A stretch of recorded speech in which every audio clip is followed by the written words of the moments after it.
Shalom Bapak Ibu terkasih dalam Tuhan Yesus, saudara-saudari dimanapun Anda berada. Salam Paskah, salam kasih di dalam nama Tuhan Yesus Kristus. Saudara yang terkasih dalam nama Tuhan Yesus, hari ini kita akan kembali belajar kebenaran firman Tuhan. Saudara, kalau hari inilah hari kedua di mana Yesus turun ke dunia orang mati. Setelah dia mati di kayu salib berkorban untuk saya dan saudara, saya percaya satu hal yang mau Yesus tunjukkan, bahwa Tuhan mau tunjukkan kepada dunia adalah Dia adalah kasih yang sesungguhnya itu. Tapi tahukah saudara, sebelum Yesus naik ke atas kayu salib itu, Yesus mengalami satu keheningan di dalam hatinya. Yesus berkata, "Ya Bapa, kalau boleh lalukanlah cawan ini daripadaku." Saudara, Yesus memang korban terakhir, korban yang paling layak yang diberikan Bapa, yang bisa mengampuni dosa dunia, dosa saya dan saudara. Tapi tahukah saudara, dalam Matius pasal yang ke-26, ayat yang ke-36 sampai ayat yang ke-46, perikop ini mencatat bagaimana Yesus bergumul dengan Bapanya. Yesus menjerit dalam hatinya kepada Bapanya. Saudara, ayat yang ke-39 berkata, "Maka ia maju sedikit lalu sujud dan berdoa kepadanya, 'Ya Bapakku, jikalau sekiranya mungkin, biarlah cawan ini lalu daripadaku. Tetapi janganlah seperti yang kukehendaki, melainkan seperti yang Engkau kehendaki.'" Ini jeritan hatinya Tuhan. Dia berkata, "Ya Bapakku, kalau boleh, lalukanlah cawan ini daripadaku." Saudara lihat sebelum ayat yang ke-39 ini, ayat 38 berkata, lalu katanya kepada mereka, kepada murid-muridnya, maksud firman Tuhan, "Hatiku sangat sedih, seperti mau mati rasanya." Saudara bayangkan bagaimana Yesus dalam hatinya dia berkata, bahkan dalam jeritannya dia berkata, "Hatiku sangat sedih, bahkan seperti mau mati rasanya." Yesus merasakan bagaimana dia harus mati di kayu salib itu. Yesus tahu bagaimana sakitnya nanti yang dia alami ketika dia harus tergantung di kayu salib itu. Saudara, pada waktu itu kayu salib adalah hukum yang sangat keji yang hanya diberikan kepada penjahat kelas kakap, penjahat yang paling jahat di antara penjahat yang ada waktu itu. Tetapi hukuman itu harus Yesus alami, tetapi salib itu harus Yesus lalui. Tapi dia menjerit kepadanya, dia rasakan satu keheningan di dalam hatinya, dia rasakan satu kesepian di dalam hatinya. Dia berkata, "Ya Bapa, kalau boleh lalukanlah cawan ini daripadaku." Saudara, sampai 3 kali firman Tuhan berkata dalam perikop ini ketika dia bergumul dengan Bapanya di Taman Getsemani. Sampai 3 kali dia datang kepada Bapanya hanya menaikkan doa yang sama, menaikkan permohonan yang sama, supaya Bapanya melalukan cawan itu daripadanya. Tapi saudara yang terkasih dalam Tuhan Yesus, bolehkah cawan itu dilalukan daripada Yesus? Saudara, kalau cawan itu dilalukan daripada Yesus, saya dan saudara, bahkan dunia tidak akan pernah mengalami pembebasan daripada Tuhan. Saudara yang terkasih dalam Tuhan Yesus, Paskah bicara tentang kemenangan. Paskah bicara tentang pembebasan. Saudara, apakah Yesus tidak bisa lakukan mujizat waktu itu? Apakah Yesus sebenarnya tidak bisa melalui cawan itu begitu saja? Dia adalah Tuhan. Dia punya otoritas. Dalam kemanusiaannya, Yesus tetap punya unsur ketuhanan itu. Tapi dia harus alami salib itu. Yesus harus lalui salib itu. Saudara yang terkasih dalam Tuhan Yesus, ketika Yesus selesai berdoa, bergumul dengan Bapanya di Taman Getsemani, lalu dia pergi dengan murid-murid yang menyertai dia waktu itu. Saudara, tibalah waktunya di mana Yudas datang dengan prajurit-prajurit. Lalu Yudas berkata, "Orang yang aku cium itu," dia berkata kepada imam-imam kepala dan ketua bangsa Yahudi waktu itu, "Orang yang akan kucium, itulah dia. tangkaplah dia. Saudara, apakah Yudas tidak berada dalam ketetapannya Tuhan?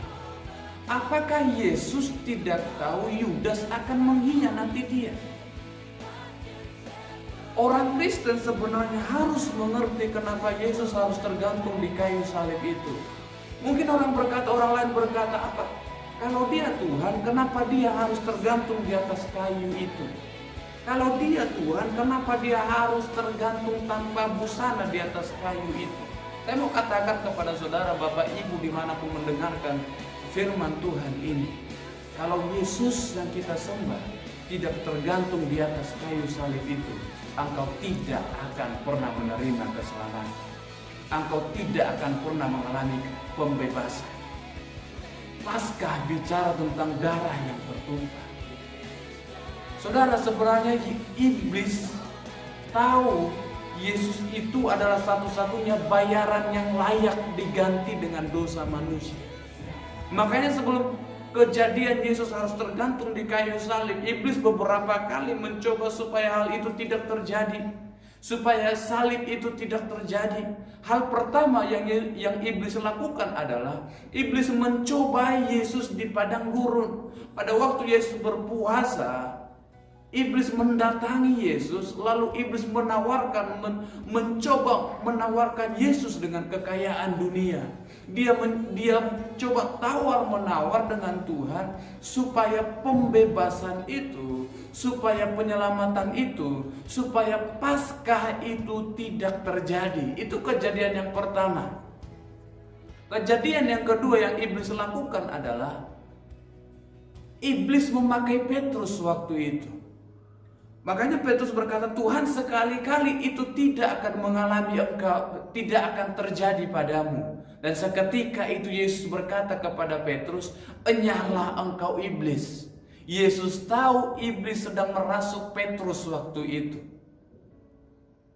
Iblis tahu kalau Yesus sampai naik di kayu itu dan mati, maka manusia akan mengalami pembebasan.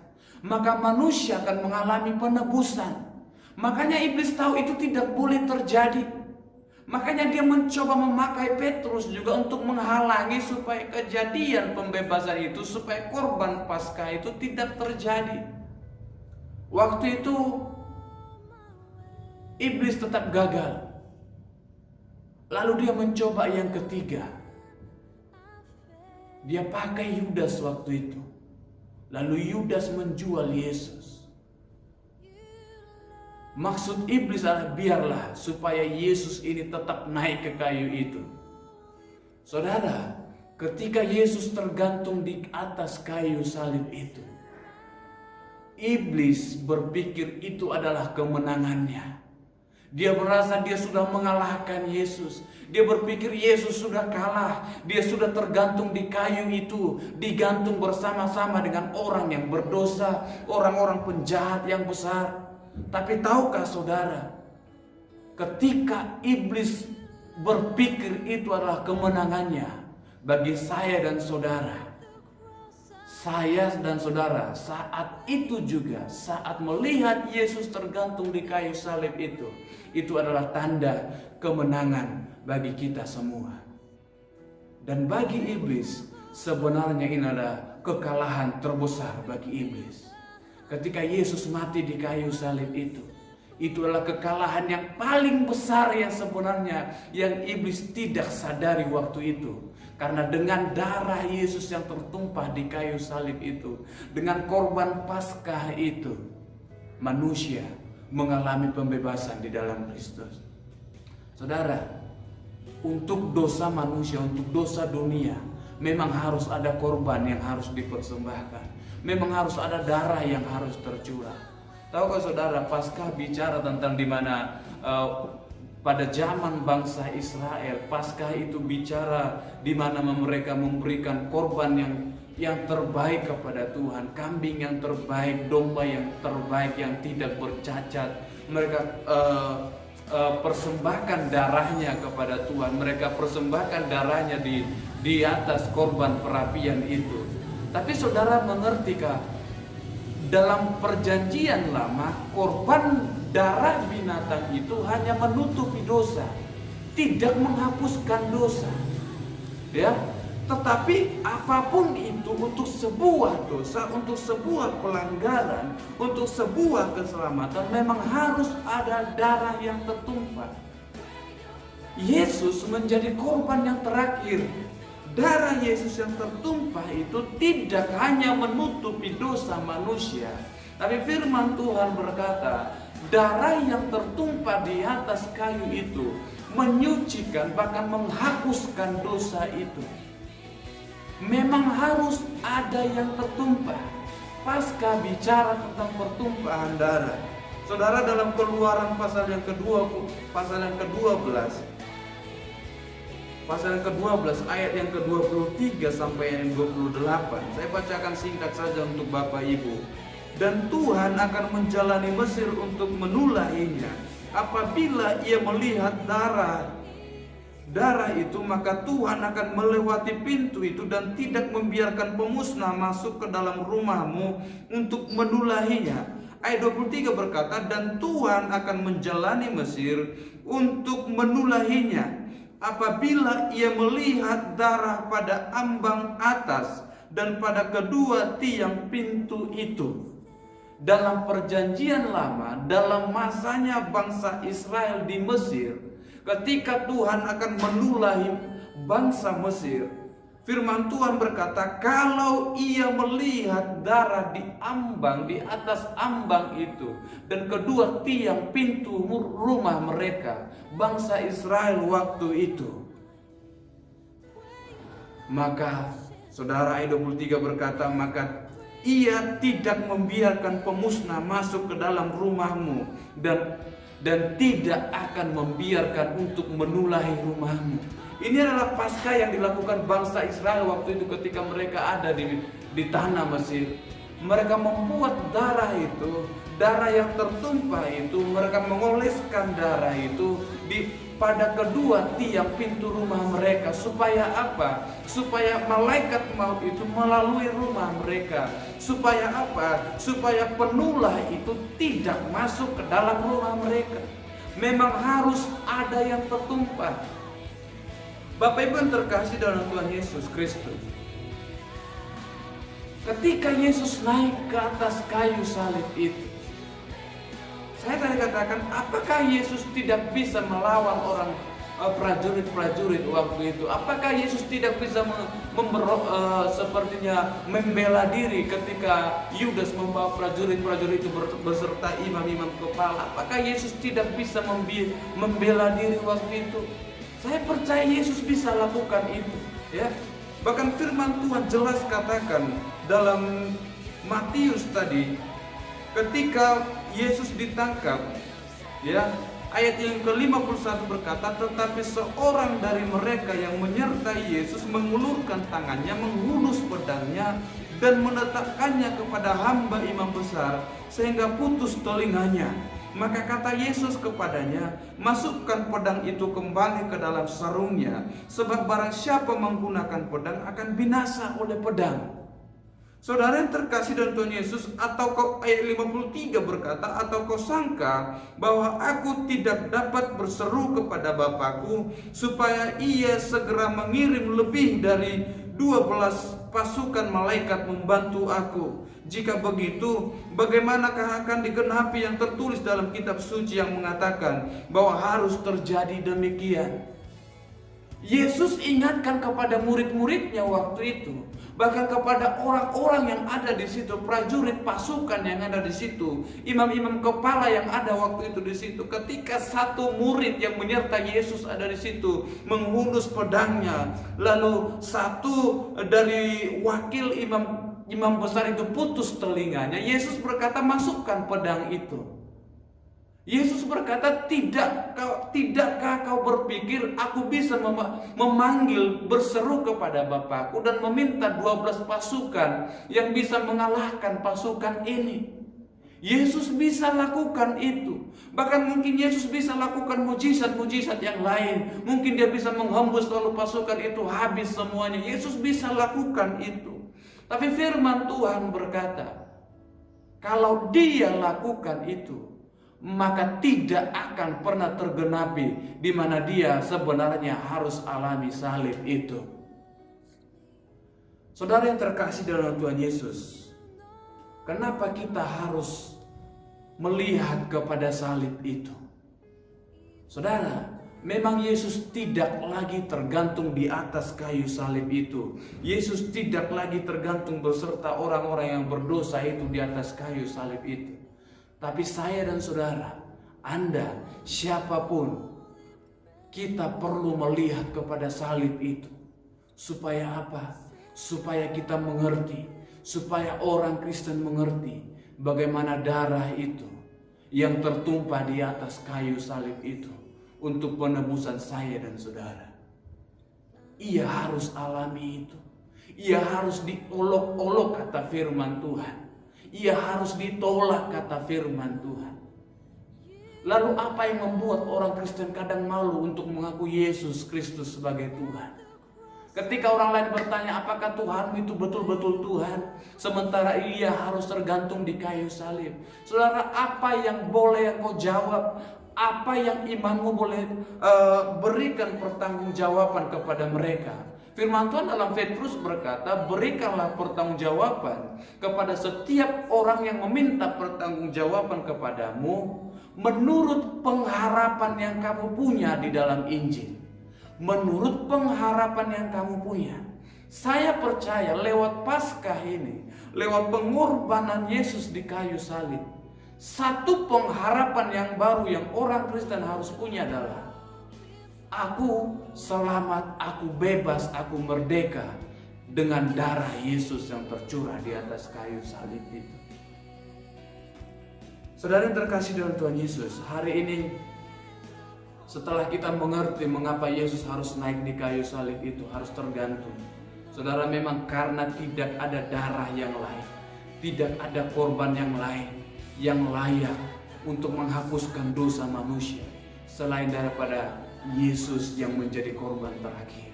Yesus yang menjadi korban Paskah yang terakhir. Saudara, di atas kayu salib, ketika Yesus ditangkap, Yesus dibawa ke hadapan mahkamah agama, Yesus dibawa di atas bukit itu, Yesus diperhadapkan dengan Herodes.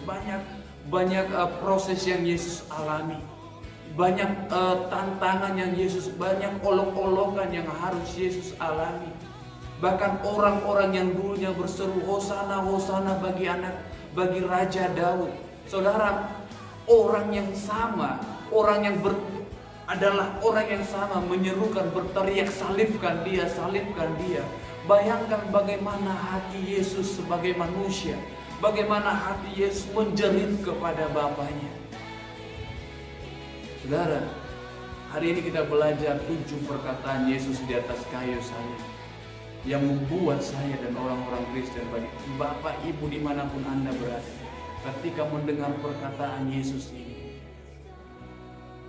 iman saudara semakin dibangkitkan untuk menjadi saksinya Yesus. Saudara, dalam Lukas pasal yang ke-23 ayat yang ke-33, perkataan Yesus yang pertama di atas kayu salib, firman Tuhan berkata seperti ini. Ketika mereka sampai ke tempat yang bernama Tengkorak, mereka menyalibkan Yesus di situ dan juga kedua orang penjahat itu, yang seorang di sebelah kanannya dan yang lain di sebelah kirinya. Yesus berkata, "Ya Bapa, ampunilah mereka, sebab mereka tidak tahu apa yang mereka perbuat." Perkataan Yesus yang pertama di atas kayu salib itu, dia berkata, "Ya Bapa, ampunilah mereka, sebab mereka tidak tahu apa yang mereka perbuat." Yesus yang kita sembah, Yesus yang kita percaya, begitu banyak penderitaan yang dia alami. Saudara, dia dicambuk, dia dipukuli, dia diludahi, dia diolok-olok waktu itu. Dia diseret ke atas gunung batu itu, ke tempat tengkorak itu. Dia diseret ke Golgota itu. Dia harus memikul salibnya sendiri. Tetapi ketika dia naik ke atas kayu itu, saudara, ketika kedua tangannya sudah dipaku, kakinya sudah dipaku, ketika kepalanya sudah dimahkotai dengan mahkota duri, lalu dia tergantung di atas kayu itu, dia melihat ke bawah. Dia melihat pasukan yang besar itu. Dia melihat imam-imam kepala waktu itu. Dia berkata, "Ya Bapa, ampunilah mereka sebab mereka tidak tahu apa yang mereka perbuat." Saudara yang terkasih dalam nama Tuhan Yesus, ayat ini bicara, Yesus mau tunjukkan Dia adalah kasih itu. Dia tidak mengutuki orang-orang waktu itu. Dia tidak menulahi orang-orang yang menyalibkan dia waktu itu. Tetapi Yesus berkata dalam ayat 34, "Ya Bapa, ampunilah mereka sebab mereka tidak tahu apa yang mereka perbuat." Dalam ayat ini bicara, saudara yang terkasih dalam Tuhan Yesus, Yesus sepenuhnya menjadi manusia. Dia berdoa kepada Bapanya, "Ya Bapa, ampunilah mereka." Apakah Yesus tidak bisa mengampuni dosa orang-orang? Saudara, ketika Yesus 3,5 tahun mengajar kepada orang-orang banyak, dia mengelilingi daerah ke daerah, dia menyampaikan firman Tuhan. Yesus beberapa kali berkata, "Imanmu menyelamatkan engkau, dosamu diampuni." Yesus bisa berkata, makanya waktu itu orang-orang Farisi berkata, "Siapakah dia ini sehingga dia bisa mengampuni dosa orang?" Ketika dia melayani bersama dengan murid-muridnya, dia berkeliling dari daerah ke daerah. Yesus mengampuni dosa orang-orang. Yesus menyembuhkan orang-orang banyak. Dia berkata, "Imanmu menyembuhkan engkau." Lihat, tetapi ketika dia naik di atas kayu salib itu, dia berdoa kepada Bapanya, "Ya Bapa, ampunilah mereka." Dalam ketaatannya kepada Bapanya, dia tunjukkan kasihnya. Dia tunjukkan, "Akulah kasih itu." Dia tidak mengutuki orang-orang yang di situ. Dia tidak mengutuki pasukan yang besar itu. Saudara yang terkasih dalam Tuhan Yesus, makanya Yesus dalam Korintus berkata, 3 hal,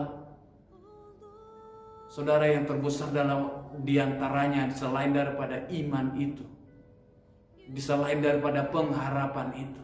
Tapi firman Tuhan berkata, yang paling besar diantaranya adalah kasih. Kasih dan kasih. Yesus adalah kasih itu. Yesus tidak bisa memungkiri, Yesus tidak bisa beralih dari sifatnya yang permanen itu, bahwa dia adalah kasih itu sendiri.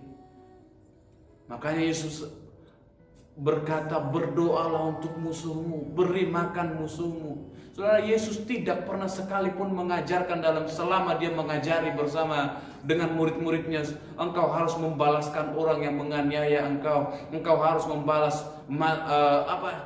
yang jahat dengan yang jahat kepada orang yang berbuat jahat kepadamu." Tapi dalam Yesus mengajar kepada murid-muridnya, ketika dia mengajar bersama-sama dengan murid-muridnya, Yesus selalu berkata, "Berdoalah kepada musuh-musuhmu, beri makan, beri minum musuh-musuhmu."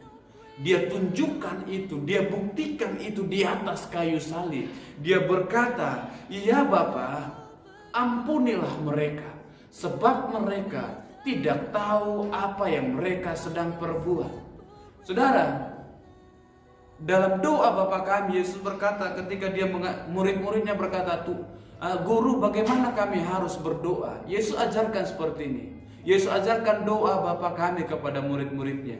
Di dalam doa Bapa kami itu, Yesus berkata, "Ya Bapa, ampunilah kami seperti kami juga mengampuni orang yang bersalah kepada kami." Saudara, sebagai orang-orang Kristen, di dalam kehidupanmu sehari-hari, engkau mengampuni orang lain bukan karena dia layak sebenarnya harus diampuni, tetapi harus engkau tunjukkan karena engkau layak diampuni di hadapan Tuhan. Yesus ajarkan itu dalam doanya kepada murid-muridnya. Engkau hanya akan diampuni ketika engkau sanggup mengampuni orang lain. Ketika engkau sanggup mengampuni orang yang berbuat dosa kepada engkau. Ketika orang menyalibkan Yesus, Yesus masih bisa berdoa kepada Bapaknya. Ya Bapa, ampunilah mereka, sebab mereka tidak tahu apa yang mereka perbuat. Itu perkataan Yesus yang pertama.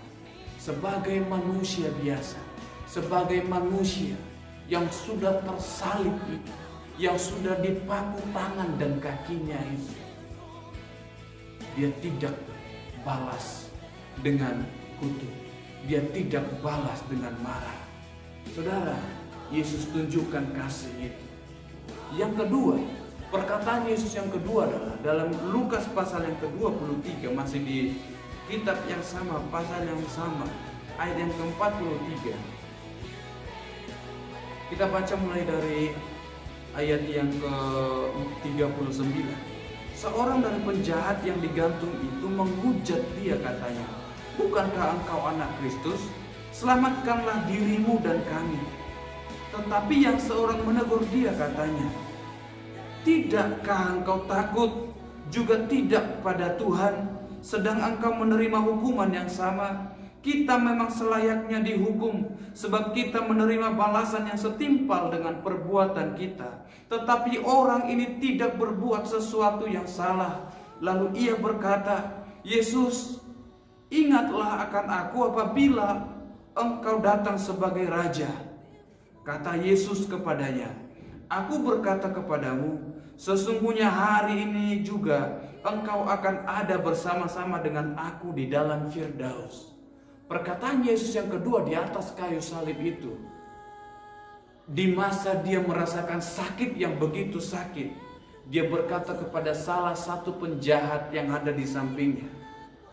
Dia berkata, "Sesungguhnya hari ini juga engkau akan ada bersama-sama dengan aku di dalam Firdaus." Saudara yang terkasih dalam Tuhan Yesus Kristus, Yesus disalib dengan dua penjahat besar. Salah satu penjahat yang ada di sebelah kiri kanan Yesus berkata, "Bukankah engkau ini Yesus? Selamatkanlah dirimu dan kami." Saudara, di tengah dia menerima hukuman yang sangat berat di atas kayu salib itu, mungkin di dalam masa putus harapannya, ya pasti dia berpikir, "Aku pasti mati, aku harus jalani hukuman ini, aku harus disalib." Dia berkata kepada Yesus, "Selamatkanlah dirimu dan juga kami." Tetapi salah seorang yang ada di samping Yesus berkata dan menegur penjahat yang satu lagi, "Tidakkah engkau takut juga tidak kepada Tuhan?" Saudara, kejadian ini mengajarkan kepada saya dan saudara, apapun yang kau alami dalam hidupmu, apapun masalah yang sepertinya membuat engkau hampir hilang harapan di dalam imanmu, membuat engkau sepertinya terkandas dalam kepercayaanmu, jangan pernah sekalipun engkau mendurhaka di hadapan Tuhan. Jangan sekalipun engkau meragukan kuasa Tuhan. Mungkin engkau hampir terkandas hidupmu, hampir hilang tujuan arah hidupmu, tidak tahu mau berbuat apa lagi. Tapi dalam hidupmu, jangan sampai engkau, bahkan meskipun itu di akhir, bahkan penghujung hidupmu, jangan sampai engkau akhiri hidupmu dengan mencobai Tuhan, dengan mendukakan hatinya Tuhan. Penjahat yang satu lagi berkata, "Tidakkah engkau takut dengan Tuhan?" Saudara, sampai di mana engkau berjuang, sampai kapanpun hidupmu, tetaplah berjuang. Tetaplah pegang apa yang ada padamu, kata firman Tuhan. Tetaplah pegang iman percaya yang ada padamu. Jangan biarkan dunia mencuri imanmu itu. Jangan biarkan masalahmu menghilangkan mahkota yang seharusnya menjadi bagianmu. Saudara yang terkasih dalam Tuhan Yesus, lalu salah satu penjahat itu berkata, "Yesus, ingatlah akan aku apabila engkau datang sebagai Raja." Berbahagialah setiap orang yang walaupun engkau merasa engkau orang yang paling hina, engkau dalam masa hidup engkau orang yang berkata, aku adalah orang yang paling berdosa, aku adalah orang yang paling bejat. Tapi ketika engkau punya kesempatan itu, engkau datang kepada Tuhan.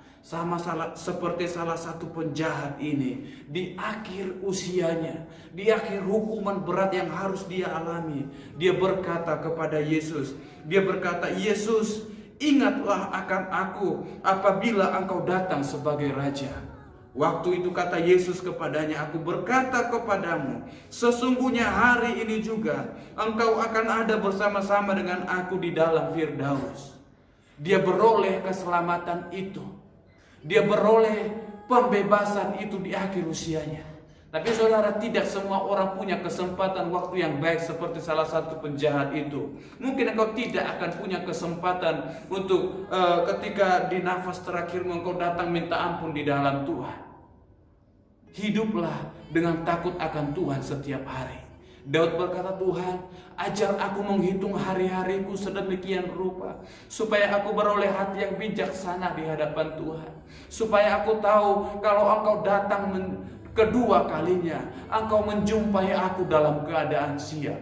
Engkau menjumpai aku dalam keadaan bersih hati, bersih kelakuanku. Jangan tunggu sampai hidupmu ada di masa kritis itu. Mungkin engkau tidak akan seberuntung salah satu penjahat ini. Punya kesempatan untuk bertobat, punya kesempatan untuk datang minta ampun kepada Tuhan. Selagi engkau punya waktu itu, belajar untuk menghargai waktu, belajar untuk melihat waktu, belajar untuk mengerti waktunya Tuhan. Waktumu bukan waktunya Tuhan, rencanamu bukan rencananya Tuhan. Waktunya Tuhan harus engkau lalui. Waktunya Tuhan harus terjadi dalam kehidupan orang-orang Kristen. Saudara, kematian tidak memandang posisi. Kematian tidak pernah memandang jabatan. Kematian tidak pernah memandang usia. Kematian bisa saja datang kepada siapapun, usia berapapun, kematian itu bisa datang. Tapi apakah engkau yakin ketika kematian itu datang dalam diri, engkau aman bersama dengan Tuhan? Hidupmu aman bersama dengan Tuhan. Nyawamu aman bersama dengan Tuhan. Celakalah orang yang menyelamatkan nyawanya sendiri, karena dia akan kehilangan nyawanya. Kata firman Tuhan. Makanya saudara yang terkasih dengan Tuhan Yesus, dalam hidupmu engkau tidak pernah bisa menentukan satu detik pun dalam jalan hidupmu. Hidupmu ada dalam rencananya Tuhan. Saudara yang terkasih dengan Tuhan Yesus, saya katakan ini, saya melihat banyak contoh. Bahkan dalam pelayanan orang tua saya melihat memang ada beberapa orang yang hidupnya sangat mendukakan Tuhan semasa dia sehat. Tapi di akhir usianya ketika dia mau mati, dia punya satu kesempatan. Dia datang minta ampun kepada Tuhan. Dia akui dosanya. Dan saya percaya ketika dia akui dosanya, dia minta ampun di hadapan Tuhan, dia ada bersama dengan Tuhan. Dia mati dalam rencananya Tuhan. Saudara yang terkasih dengan Tuhan Yesus, perkataan Yesus yang kedua ini, dia mau tunjukkan kepada saya dan saudara, dalam kasihnya tetap bicara tentang kasih. Dia nyatakan kasih itu kepada salah satu penjahat yang ada di kiri kanannya. Dia katakan, hari ini juga engkau ada bersama-sama dengan aku di dalam Firdaus. Selagi engkau punya waktu itu, hargai waktu itu. Hargai hidup yang singkat itu. Jadilah berkat selagi engkau punya waktu itu. Itu yang Yesus katakan ketika dia ada di kayu salib itu. Hal yang ketiga yang Yesus katakan adalah dalam Yohanes pasal yang ke-19. Yohanes pasal yang ke-19. Saya baca mulai ayat 25 sampai ayat yang ke-27. Dan dekat salib Yesus berdiri ibunya dan saudara ibunya Maria istri Klopas dan Maria Magdalena. Ketika Yesus melihat ibunya dan murid-muridnya yang dikasihinya di sampingnya, berkatalah ia kepada ibunya, "Ibu, inilah anakmu." Kemudian katanya kepada murid-muridnya, inilah ibumu. Dan sejak saat itu, murid-murid itu menerima dia di dalam rumahnya. Saudara yang terkasih dalam Tuhan Yesus, Yesus mau tunjukkan dia sebagai manusia sepenuhnya juga. Dia yang hadir, Tuhan yang hadir menjadi manusia, mengambil rupa menjadi hamba yang paling hina, menjadi manusia. Dia tetap tunjukkan kasihnya di atas kayu salib itu. Saudara bayangkan bagaimana Yesus waktu itu menahan rasa sakitnya di atas kayu itu, menahan paku itu, menahan tubuhnya yang tergantung di atas kayu itu. Saudara, ketika pakunya, ketika kedua tangannya harus dipaku, saudara bayangkan bagaimana darah itu tertumpah. Setiap tetesan darah itu dilihat oleh ibunya. Saya percaya tidak satu ibu pun yang mungkin sanggup melihat kalau sampai anak yang dikasihinya, anak yang dilahirkannya sendiri harus dihukum di depan matanya. Saya percaya juga tidak ada murid-murid yang tahan melihat gurunya, yang tahan melihat nabinya harus tergantung di kayu itu, harus melihat darah itu menetes demi tetesan dari atas kayu salib itu ke tanah. Saya percaya waktu itu juga Maria Magdalena beserta ibu-ibu yang lain pasti menangis melihat Yesus.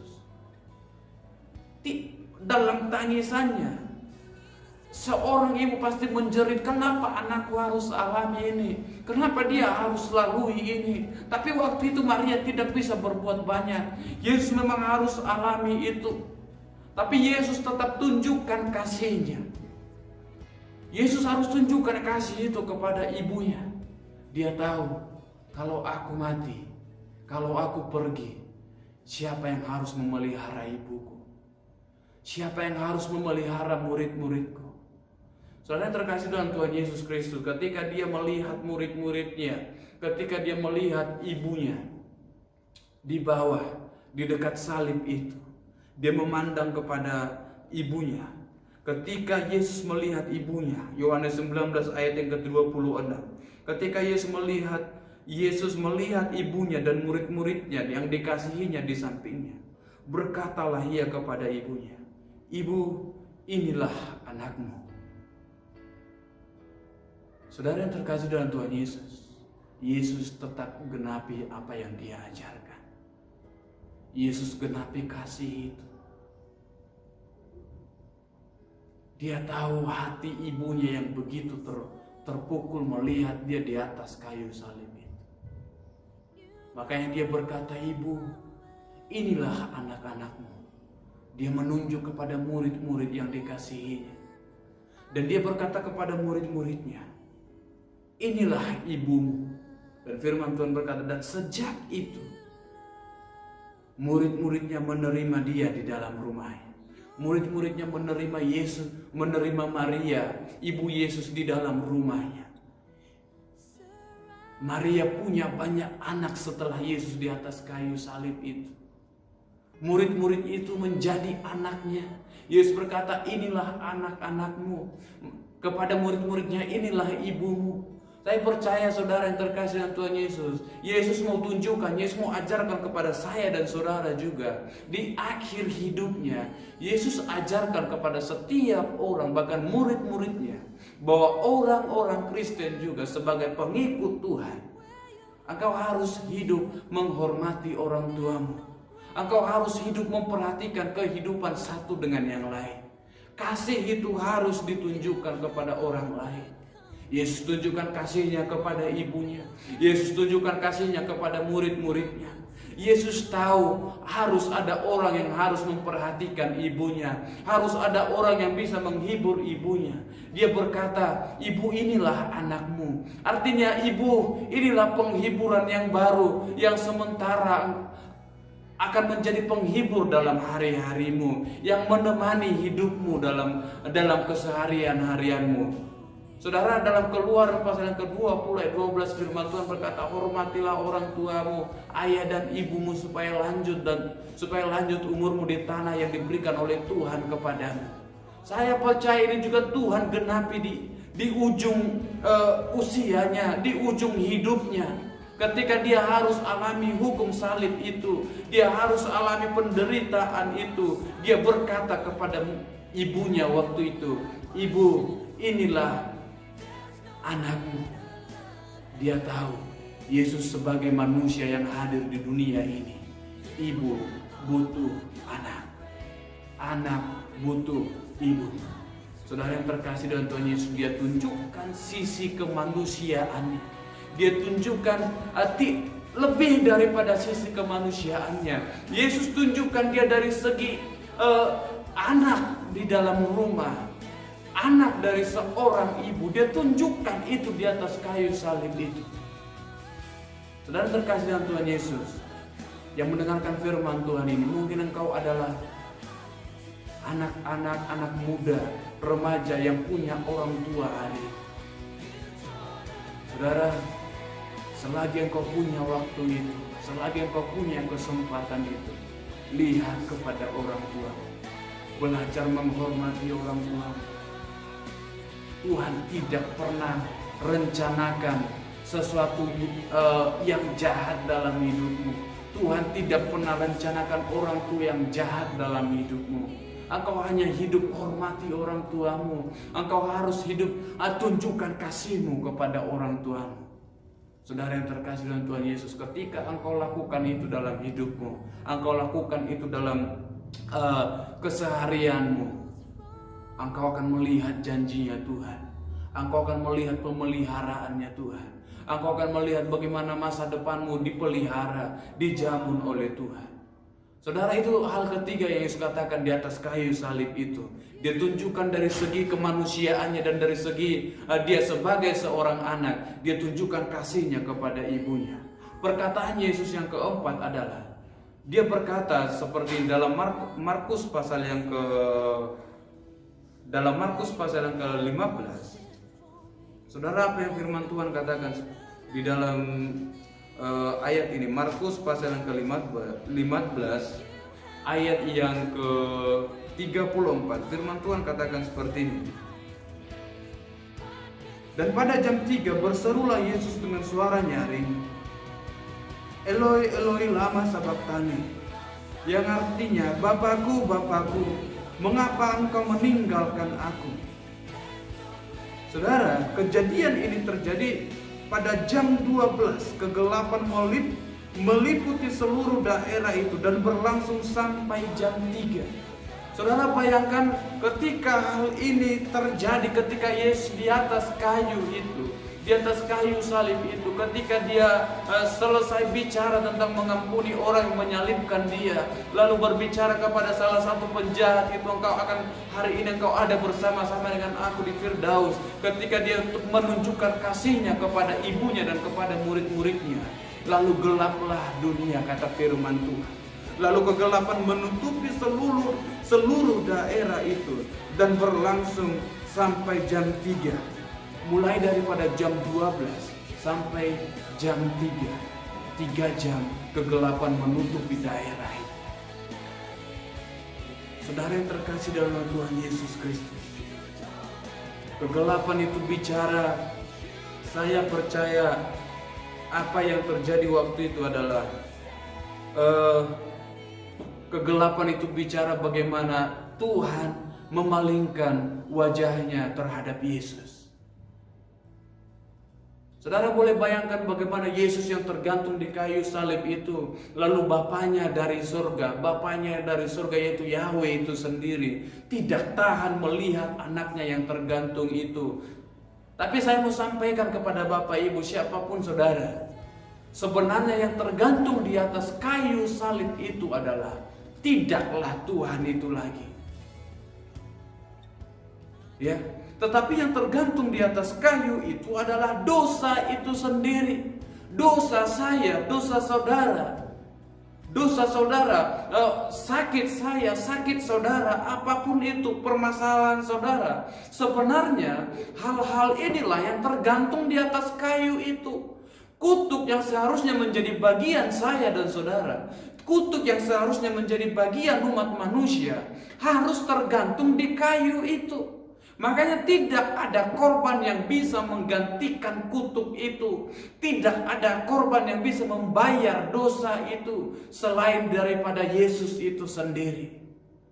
Makanya firman Tuhan berkata seperti ini, Eloi, Eloi, lama sabachthani. Tuhanku, Tuhanku, Bapakku, Bapakku, mengapa engkau meninggalkan aku? Saya percaya waktu itu ketika kegelapan itu menutupi daerah itu 3 jam lamanya, Yesus Tuhan, Yahweh itu sendiri memalingkan mukanya terhadap dosa itu. Saudara, tidaklah Tuhan yang tergantung di atas kayu itu lagi, tetapi dosa saya, dosa saudara, penyakit saya, penyakit saudara, kutuk yang harusnya bagian saudara, bagian saya, itulah yang tinggal di atas kayu itu. Jadi kalau orang lain meragukan tentang salib itu, katakan pengharapanmu kepada dia. Kalau tidak karena salib itu, kalau tidak karena korban Paskah itu, aku tidak akan pernah mendapatkan kebebasan itu. Aku tidak akan pernah mendapatkan penebusan itu. Saudara, dia berkata, Tuhanku, Tuhan. Dia menangis, Bapakku, Bapakku, mengapa engkau meninggalkan aku? Mungkin orang semakin bertanya, lihat, saudara, dalam ketika Yesus berkata seperti itu dalam Markus pasal yang ke-15 tadi, ketika Yesus memanggil bapaknya, dia berkata, Bapa, Bapa, mengapa engkau meninggalkan aku? Saudara, beberapa orang yang hadir waktu itu berkata seperti ini dalam Markus pasal ke-15 tadi, ayat yang ke-34, firman Tuhan berkata seperti ini. Dan jam 3 berserulah Yesus ini, yang berarti, Bapakku, Bapakku, mengapa engkau meninggalkan aku? Mendengar itu, beberapa orang yang berdiri di situ berkata, lihat, ia memanggil Elia. Maka datanglah seorang dengan bunga karang, mencelupkannya ke dalam anggur asam, lalu mencucukkannya pada sebatang bulu dan memberikan Yesus minum, serta berkata, baiklah kita tunggu dan melihat apakah Elia datang untuk menurunkan dia. Saudara, di tengah Yesus menjerit kepada bapaknya, dia berkata, Bapa, mengapa engkau meninggalkan aku? Ada beberapa orang yang firman Tuhan berkata, yang dari antara orang yang hadir di tempat itu berkata, lihat, dia sedang memanggil Elia. Apakah malaikat akan datang membebaskan dia? Saudara yang terkasih dalam Tuhan Yesus, kalau cawan itu lalu daripada Yesus, saya dan saudara tidak akan pernah mengalami kebebasan. Kalau Yesus tidak ditinggalkan oleh Bapaknya, saudara, dosa kita tidak akan pernah dihapuskan. Eloi, Eloi, lama sabachthani. Dia menjerit kepada Bapaknya. Dia berseru kepada Bapaknya. Mungkin kalau kita bayangkan, kita visualkan bagaimana Yesus waktu itu di atas kayu salib, dia melihat ke langit mungkin. Dia berkata, sepertinya dia melihat Bapaknya mulai berjalan meninggalkan dia. Lalu berseru, Bapa, mengapa engkau meninggalkan aku? Saudara boleh bayangkan bagaimana perasaan Yesus waktu itu. Dia mengalami hatinya begitu sedih. Itulah yang dia mengerti, dia pasti akan terjadi dalam hidupnya ketika dia berdoa bergumul dengan Bapaknya di Taman Getsemani. Firman Tuhan berkata, aku merasa sangat sedih dan hampir mau mati rasanya. Ketika Yesus berkata hal itu kepada murid-muridnya, dia tahu apa yang dia akan alami di kayu itu. Dia tahu dia akan mengalami sebuah kesepian. Dia tahu bagaimana saudara, dia ditinggalkan oleh Bapaknya. Saudara, saudara rasa sakit yang paling sakit yang Yesus alami, tidak cambukan itu, tidak aniaya itu, tidak olok-olokan itu, lebih daripada itu.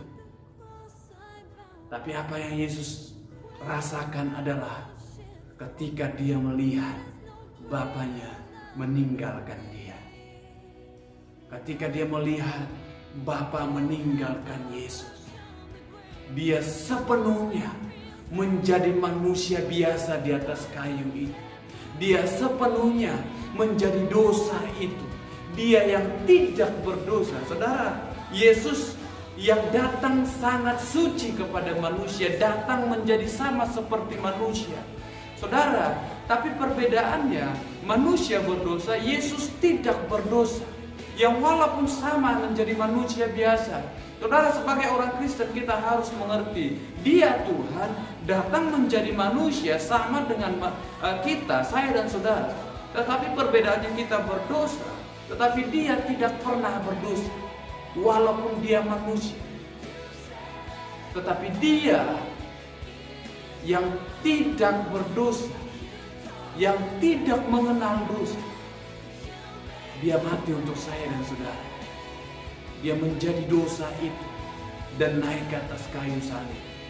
Dia bawa dosa itu.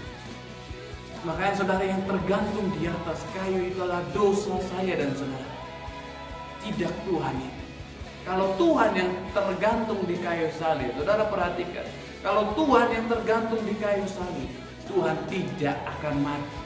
Kematian tidak akan bisa merenggut nyawanya Yesus. Tidak akan bisa. Yesus berkata, tidak seorang pun sebenarnya bisa tidak seorang pun bisa merenggut nyawanya Tuhan. Tetapi Tuhan memberikannya dengan kerelaannya. Dia menjadi domba korban Paskah itu. Dia yang tidak mengenal dosa itu lalu menjadi dosa, naik ke atas kayu salib itu. Lalu turun ke dunia orang mati. Saudara yang terkasih dalam Tuhan Yesus Kristus, kalau Tuhan tidak meninggalkan Dia di atas kayu salib itu, Yesus tidak akan mati. Karena tidak mungkin Tuhan mati.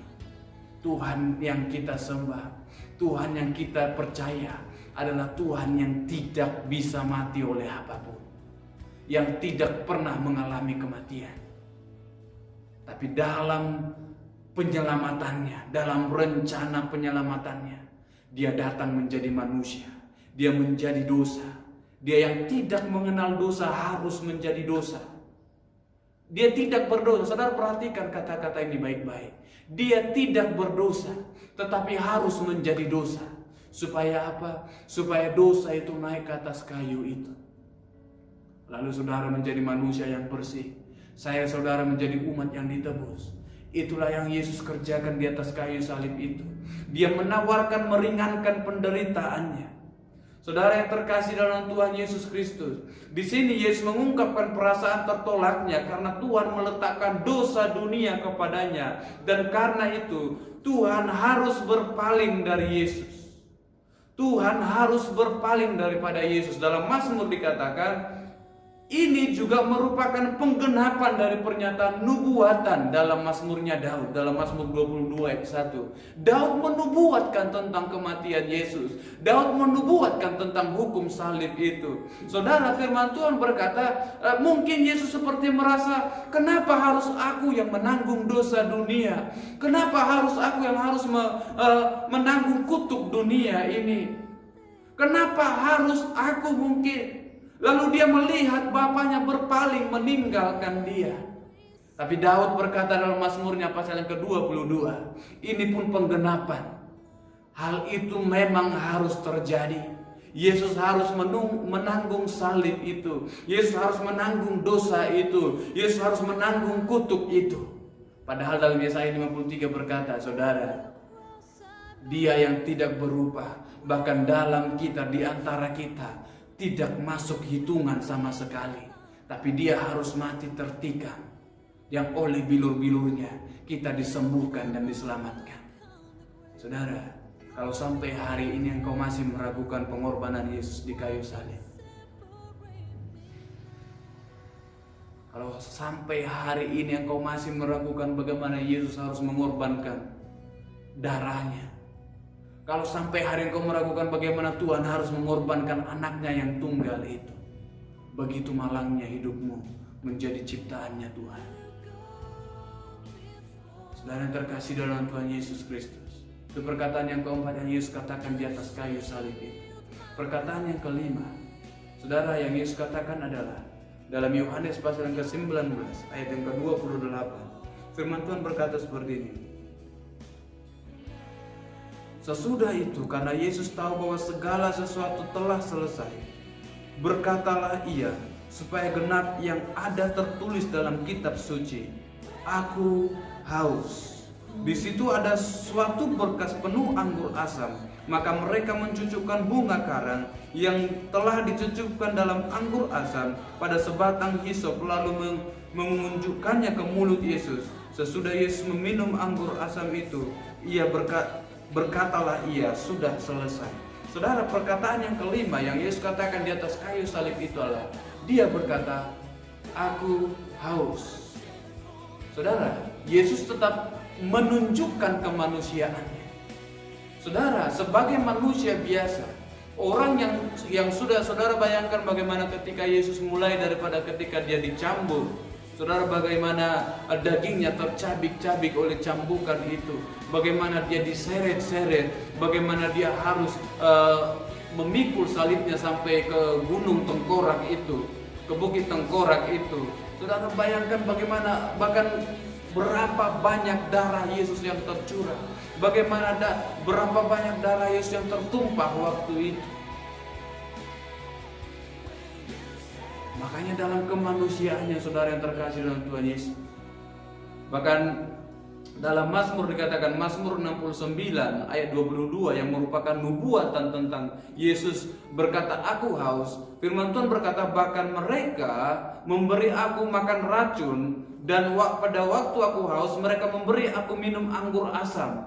Yesus menolak minuman anggur bercampur empedu dan mur dalam Matius 27 ayat 34 dan Markus 15 ayat 23 yang ditawarkan untuk meringankan penderitaannya. Saudara yang terkasih dalam Tuhan Yesus, Yesus menolak minuman itu yang bercampur empedu itu tadi. Yesus menolak minuman itu. Kenapa? Yesus dalam kemanusiaannya, dia mau tunjukkan, aku tidak mau mengalami, bahkan aku tidak mau menjalani hukuman ini dalam keadaan setengah sadar.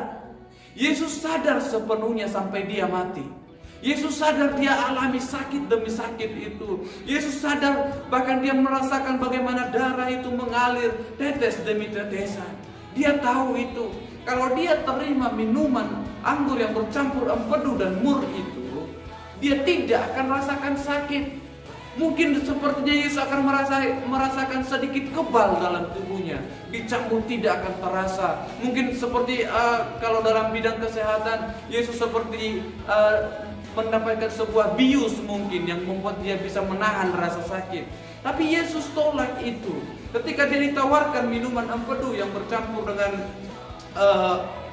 yang dicampur mereka tadi dengan mur itu, Alkitab mencatat bahwa Tuhan Yesus menolak minuman itu karena memang dia secara sukarela menerima penderitaan salib itu. Saudara, Yesus rela menerima hukuman itu. Yesus tidak dipaksa oleh satu kelompok apapun. Yesus tidak dipaksa oleh mungkin dari murid-muridnya, tidak. Atau mungkin paksaan dari orang tuanya, tidak. Atau paksaan dari bapaknya harus alami ini, tidak. Tapi secara sukarela, ketika Bapa berpaling meninggalkan dia di atas kayu salib itu, dalam kemanusiaannya, dalam sisi kemanusiaannya, dia berkata, aku haus. Aku haus. Saudara yang terkasih dalam Tuhan Yesus, apa yang Yesus mau tunjukkan? Yesus mau tunjukkan, aku dengan sukarela menerima hukum salib ini. Aku dengan sukarela, aku menerima kutuk ini. Aku menjadi kutuk ini. Dan Yesus mau tunjukkan, dia tidak mau dalam keadaan setengah sadar akibat efek dari empedu tadi, minuman yang bercampur empedu tadi yang membuat dia setengah sadar dalam menjalani hukuman itu. Yesus tidak mau hal itu. Yesus mau bilang, beginilah sakitnya, beginilah sakitnya, beginilah pedihnya. Dia alami luka itu. Dia rasakan luka itu. Dia rasakan panas itu. Bayangkan berjam-jam tergantung di atas kayu itu. Dia rasakan itu, saudara. Dia tidak pingsan. Yesus tidak pingsan sampai dia benar-benar mati. Tidak ada ayat yang mencatat ketika dia mulai pingsan lalu dibangunkan, enggak ada. Makanya Yesus menolak minuman empedu yang bercampur dengan mur tadi supaya apa? Tidak membuat sesuatu yang kebal dalam tubuhnya. Tapi dia menerima tapi Yesus hanya menerima minuman yang dicelupkan dengan asam itu. Saudara yang terkasih dalam Tuhan Yesus, Yesus tidak mau tanggung-tanggung dalam melakukan penyelamatan itu. Yesus tidak mau tanggung-tanggung dalam melakukan pengorbanan itu. Sekali berkorban, dia tunjukkan dengan sepenuhnya. Saudara, ketika engkau memilih untuk mengikut Yesus, ketika engkau memilih untuk menderita bersama dengan Yesus, jangan pernah setengah jalan. Jangan pernah merasa engkau sepertinya sudah merasakan lebih sakit dari apa yang Yesus sudah alami. Enggak. Engkau tidak pernah mengalami apa yang lebih berat dari apa yang Yesus alami di atas kayu salib itu. Saudara yang terkasih dalam Tuhan Yesus Kristus, hal keenam, perkataan yang keenam yang Yesus katakan di atas kayu salib itu adalah dalam Yohanes pasal yang ke-19 ayat yang ke-30. Firman Tuhan berkata, sesudah Yesus meminum anggur asam itu. Saudara, ketika Yesus sudah meminum anggur tadi, dia menolak empedu yang bercampur dengan mur itu. Tapi ketika dia menerima minum daripada anggur asam itu, lalu berkatalah ia, sudah selesai. Lalu ia menundukkan kepalanya dan menyerahkan nyawanya. Saudara yang terkasih dalam nama Tuhan Yesus Kristus, sudah selesai. Perkataan keenam yang Yesus sampaikan di atas kayu salib itu adalah bahwa penderitaannya telah selesai, bahwa seluruh pekerjaan Bapaknya yang diberikan kepadanya untuk dilakukan telah selesai. Sudah selesai bicara tentang kejadian yang terjadi di zaman yang dahulu, di zaman perjanjian lama, di zaman perjanjian baru, dan di zaman yang akan datang. Yesus selesaikan itu sekali saja di atas kayu salib itu. Saudara terkasih dalam Tuhan Yesus, Yesus selesaikan dosamu hari ini. Yesus selesaikan penyakitmu hari ini. Yesus selesaikan kutukmu hari ini. Dan Yesus selesaikan kutukmu di tahun depan. Yesus selesaikan kutukmu bahkan di masa-masa yang akan datang. Yesus selesaikan semuanya sekali saja di atas kayu salib itu. Tapi jangan karena penyelesaian Yesus itu engkau merasa engkau bebas untuk berbuat dosa. Engkau bebas bermain-main dengan Tuhan. Engkau bebas bermain-main dengan waktu yang Tuhan berikan dalam hidupmu. Saudara yang terkasih dalam Tuhan Yesus, sudah selesai artinya Yesus pergi, tidak pernah meninggalkan pekerjaan yang belum selesai. Yesus selesaikan semua. Makanya diberkata, sudah selesai. Selesai pekerjaan Bapa yang diberikan dalam hidupnya. Selesai tanggung jawab yang diberikan di dalam hidupnya Yesus. Selesai bagaimana dia mengajar, yang walaupun hanya 3,5 tahun dia mengajar berjalan dengan murid-muridnya. Selesai sudah apa yang dia sampaikan. Tidak ada materi yang ketinggalan. Tidak ada nubuatan yang ketinggalan yang Yesus tidak sampaikan. Semuanya Yesus sampaikan. Semuanya Yesus selesaikan di atas kayu salib itu. Hutang dosa, hutang kutuk itu dia selesaikan di atas kayu salib itu. Mujizat bahkan untuk memperoleh keselamatan yang kekal itu dia bayar di atas kayu salib itu. Dia bayar tunai di atas kayu salib itu. Saudara, dalam ketaatannya dia lakukan itu. Dalam ketaatannya dia lakukan dengan sukarela. Kalau dia tidak taat kepada Bapa, hal ini tidak akan pernah terjadi. Saudara yang terkasih dalam Tuhan Yesus Kristus, hutang dosa merupakan hutang yang paling besar. Bahkan tidak ada satu korban apapun maupun persembahan yang terbaik yang bisa menghapuskan hutang itu. Yang bisa membayar engkau tunai. Yang bisa membayar engkau dari dosa itu.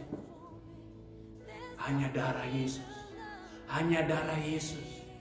Hanya tubuh Yesus yang layak. Hanya tubuh Yesus yang layak, yang tercabik-cabik itu.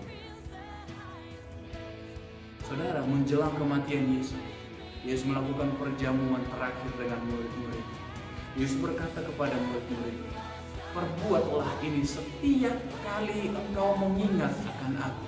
Setiap kali engkau mengingat akan aku. Perjamuan kudus bicara bukan menjadi sebuah rutinitas, Bapak Ibu Saudara terkasih dalam Tuhan Yesus. Bagi sebagian gereja organisasi mungkin menjadi rutinitas yang biasa dilakukan di awal bulan, di akhir bulan. Tidak masalah, tidak ada masalah. Tapi firman Tuhan berkata, perbuatlah ini setiap kali engkau mengingat tentang aku. Setiap engkau mengingat tentang pengorbanan Yesus itu, engkau harus ingat tubuhnya yang tercabik-cabik itu. Engkau harus mengingat darahnya, anggur itu yang melambangkan darah yang tercurah itu di atas kayu salib itu. Dan yang terkasih dalam Tuhan Yesus Kristus, Yesus selesaikan itu. Rencana Tuhan sudah digenapi, penyelamatan manusia telah dilakukan, dan kasih Tuhan telah dinyatakan. Yohanes 3 berkata, karena begitu besar kasih Tuhan akan dunia ini, sehingga ia mengaruniakan anaknya yang tunggal, supaya setiap orang yang percaya kepadanya tidak binasa, melainkan beroleh hidup yang kekal. Kapan ini digenapi? Yesus genapi ini. Yesus selesaikan ayat ini di atas kayu salib itu. Di atas kayu salib itu dia berkata, sudah selesai. Korban itu sudah dipersembahkan. Korban itu sudah disembelih.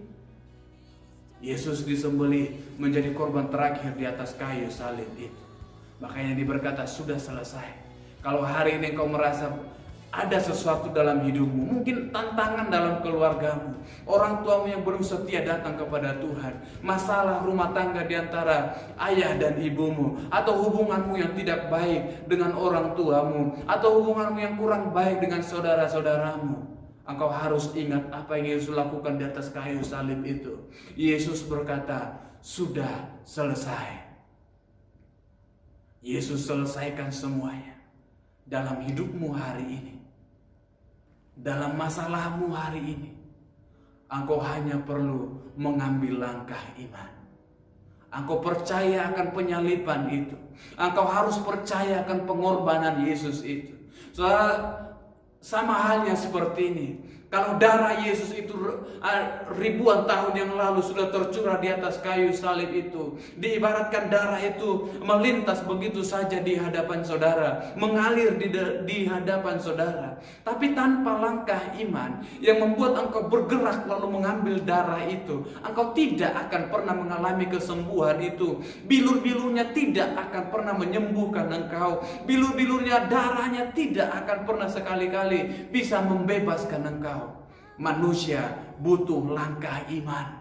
Engkau butuh langkah iman. Engkau mau disembuhkan oleh Tuhan, engkau butuh iman. Engkau mau dibebaskan oleh Tuhan, engkau butuh iman. Engkau mau dilepaskan oleh Tuhan, engkau butuh iman kepada Tuhan. Taruh iman percayamu kepada Tuhan. Taruh pengharapanmu kepada Tuhan. Maka engkau akan dilepaskan oleh Tuhan. Yesus berkata dalam Matius 11:28, marilah kepadaku setiap kamu yang berbeban berat, yang letih lesu, aku akan memberikan kuk kepadamu, karena kuk yang ada padaku ringan. Saudara, dan belajarlah daripadaku, kata firman Tuhan. Yesus tawarkan keringanan dalam hidupmu.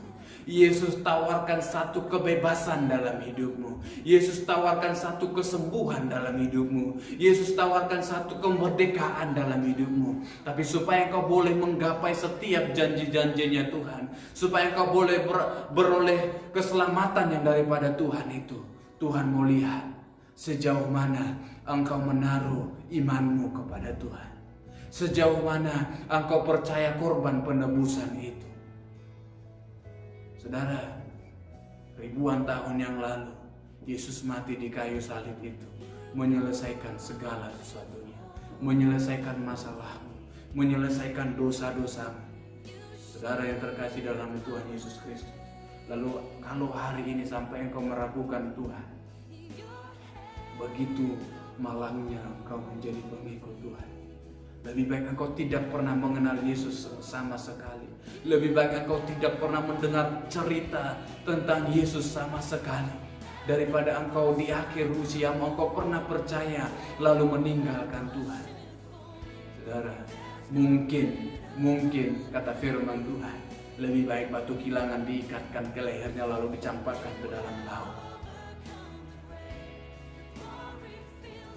Engkau harus bertahan dalam imanmu kepada Tuhan. Engkau harus belajar menaruh trustmu, rasa percayamu, artinya hidupmu sepenuhnya kepada Tuhan. Engkau tidak percaya karena pendetamu yang bilang. Engkau tidak percaya karena orang tuamu yang cerita tentang Yesus. Engkau tidak percaya karena temanmu yang bercerita mujizat kepadamu. Engkau harus percaya karena engkau alami Yesus itu. Engkau datang kepada Tuhan dan engkau merasakan bagaimana kasih Tuhan itu menyentuh hidupmu. Bagaimana kasih Tuhan itu menjamah hidupmu. Saudara, itu Yesus yang perkataan Yesus yang ke-6 di atas kayu salib. Dia menyelesaikan segala sesuatunya. Dia berkata, sudah selesai. Lalu hal terakhir yang Yesus katakan di atas kayu salib adalah, saudara, dalam Lukas pasal yang ke-23. Lukas pasal yang ke-23 ayat yang ke-46. Firman Tuhan berkata demikian. Lalu Yesus berseru dengan suara nyaring, "Ya Bapa, ke dalam tanganmu kuserahkan nyawaku." Dan sesudah berkata demikian, ia menyerahkan nyawanya. Saudara yang terkasih dalam nama Tuhan Yesus Kristus, perkataan ketujuh Yesus di atas kayu salib, dia menyerahkan nyawanya kepada Bapaknya dalam ketaatannya. Loh, kok dia menyerahkan nyawanya kepada Bapaknya? Saudara, dalam ketaatannya Tuhan yang datang menjadi manusia, mengambil rupa menjadi manusia, menjadi hamba, lalu harus naik di atas kayu salib itu. Dia harus mengalami siksaan itu, dia harus mengalami olok-olok itu, dia harus mengalami penyaliban itu. Lalu hal terakhir yang dia katakan di atas kayu salib itu, dia berkata, "Ya Bapa, ke dalam tanganmu kuserahkan nyawaku." Perkataan ini, saudara yang terkasih dalam Tuhan Yesus Kristus, Yesus menunjukkan bahwa dia dalam sisi kemanusiaannya sudah berada di ambang kematian. Dia berada di ambang kematian. Ini betul-betul akan mati. Makanya saya katakan tadi, kalau Yesus tidak memalingkan mukanya, tidak meninggalkan Yesus menjadi manusia sepenuhnya, manusia biasa, dia tidak mungkin mati. Tetapi ketika Yesus sudah meninggalkan ketika Bapa sudah meninggalkan Yesus sepenuhnya menjadi korban terakhir di atas kayu itu menunjukkan bahwa Yesus berada di ambang kematian dan Tuhan telah menerima pengorbanannya. Dalam 1 Petrus pasal keempat yang ke-6, firman Tuhan berkata, "Itulah sebabnya maka Injil diberitakan juga kepada orang-orang mati, supaya mereka sama seperti semua manusia dihakimi secara badani, tetapi oleh roh dapat hidup menurut kehendaknya Tuhan." Jadi Yesus ketika dia mati di kayu salib, turun ke dalam dunia orang mati, Yesus tidaklah Tuhan yang tinggal santai. Bahkan firman Tuhan berkata, Petrus menulis di sini, dia menyampaikan bahkan menunjukkan dirinya kepada orang-orang yang ada sebelum zamannya Yesus. Zaman-zaman perjanjian lama yang belum mengenal Yesus, dia tunjukkan dirinya supaya apa? Kata firman Tuhan, supaya semua orang dihakimi. Jadi saudara yang terkasih dalam Tuhan Yesus Kristus, pengorbanan Yesus Kristus, bahkan apa saja yang Yesus lakukan tidak pernah ada yang tidak punya tujuan. Semua ada maksudnya Tuhan. Tapi apapun yang Yesus lakukan, semuanya didasari oleh kasih-Nya Tuhan. Saudara yang terkasih dalam Tuhan Yesus Kristus, Setelah mendengarkan 7 perkataan, bahkan kita membahas 7 perkataan Yesus di atas kayu salib ini, biarlah iman kita semakin dikuatkan, bahkan pengharapan kita semakin diteguhkan di dalam Yesus Kristus, supaya hidup kita terus bersandar kepada pengertiannya Tuhan. Belajar untuk mengerti hatinya Tuhan, belajar untuk mengerti tentang waktunya Tuhan. Waktunya Tuhan melebihi waktunya kita. Waktunya Tuhan pasti yang terbaik untuk kita.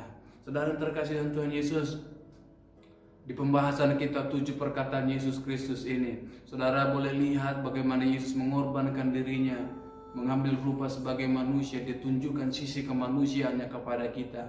Di ambang kematiannya dia tetap mengajarkan kepada kita supaya kita hidup di dalam kasih dan percaya kepada korban keselamatan terakhir itu, supaya kita dibebaskan, dimerdekakan, ditebus di dalam nama Tuhan Yesus Kristus. Bapak Ibu terkasih dalam Tuhan Yesus Kristus, di video-video selanjutnya nanti kita akan belajar tentang mujizat-mujizat yang terjadi setelah kematian dan kebangkitan Tuhan Yesus Kristus. Sampai di sini pembahasan kita hari ini tentang 7 perkataan Yesus di kayu salib.